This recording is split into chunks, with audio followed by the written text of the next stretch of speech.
frappe. 6 mois déjà que dure cette guerre qui a bouleversé la vie de millions de personnes partout dans le monde, y compris dans le quartier new-yorkais de Little Odessa, où vit la plus grande communauté russophone des États-Unis. Reportage de notre correspondant Alexis Guilleux. À la sortie du métro, le cyrillique remplace les lettres latines sur les devantures des magasins. Félix est ukrainien, il vit aux États-Unis depuis 30 ans. Il patiente devant une boutique décorée de drapeaux bleus et jaunes. La guerre a beaucoup changé nos relations. Avant, Russes et Ukrainiens, on était comme des frères. Plus maintenant, parce qu'ils défendent toujours la Russie.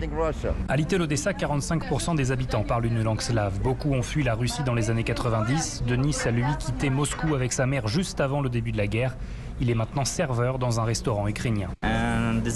Je ne suis pas d'accord avec la guerre. C'est pour ça que je travaille avec des Ukrainiens.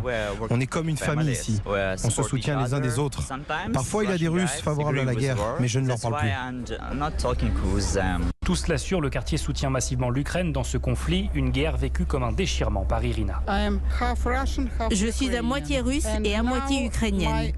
Et maintenant, les différentes parties de mon âme luttent l'une contre l'autre.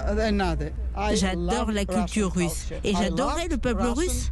Kharkiv, sa ville natale, a été dévastée par les bombes russes. Ce sont mes ennemis maintenant, ils ont tout détruit, lance-t-elle le regard planté dans l'océan Atlantique. New York, Alexis Guilleux, Europe 1.